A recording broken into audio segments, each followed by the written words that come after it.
Mr. Brown, Donald Trump has claimed that he knows you well and has shared a story about a near-death experience involving a helicopter that required an emergency landing, implying you were aboard with him.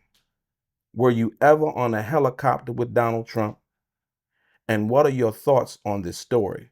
Do you recall anything like this happening?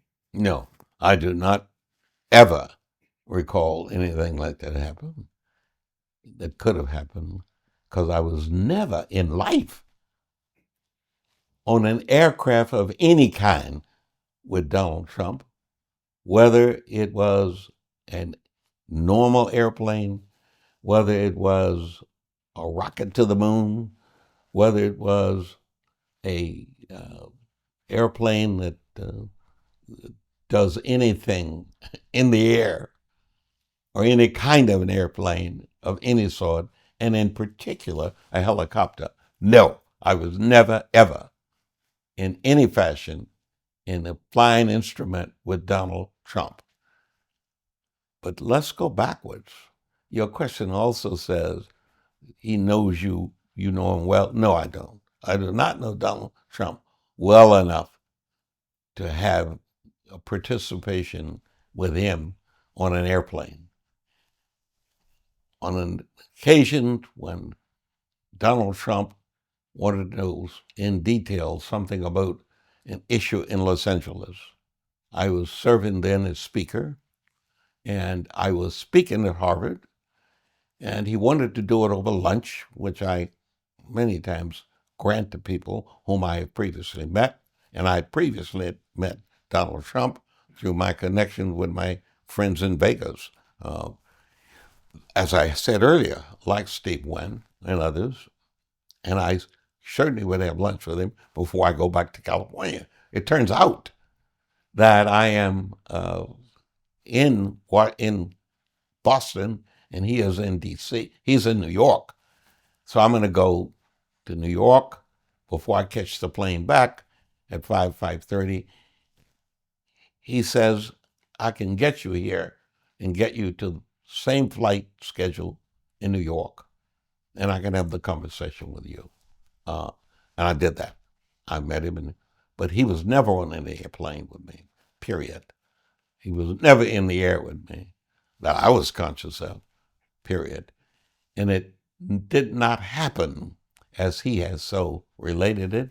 And I think that's now been acknowledged by him, because there must have been an occasion in Los Angeles, California, when he did have a black politician talk to him and ride with him to look at the turf of whatever they were discussing for a possible Trump Tower. That person was named Nate Holden, a former state senator, who's 6 feet 4 or 5 inches tall.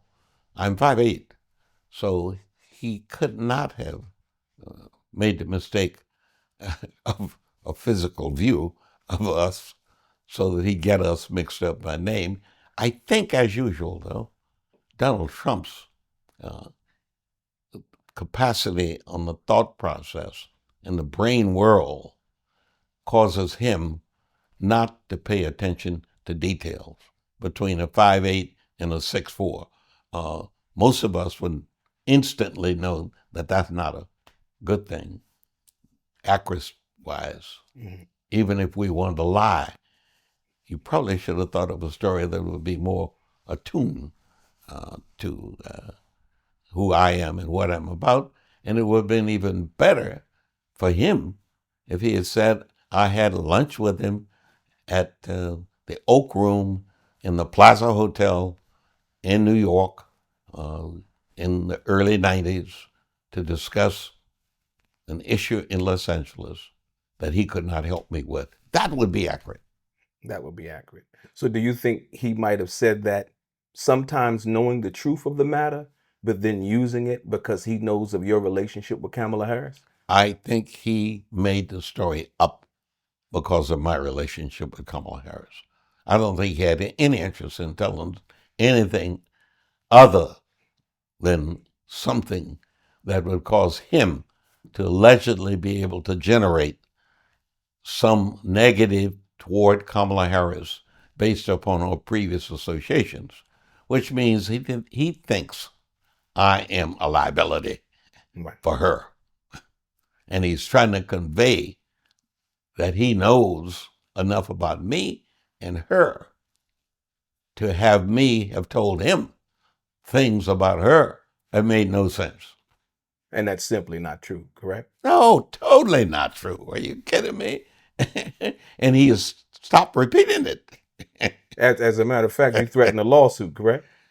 He threatened a lawsuit against the New York Times, and I threatened a lawsuit against him because I have a great respect for the journalistic world.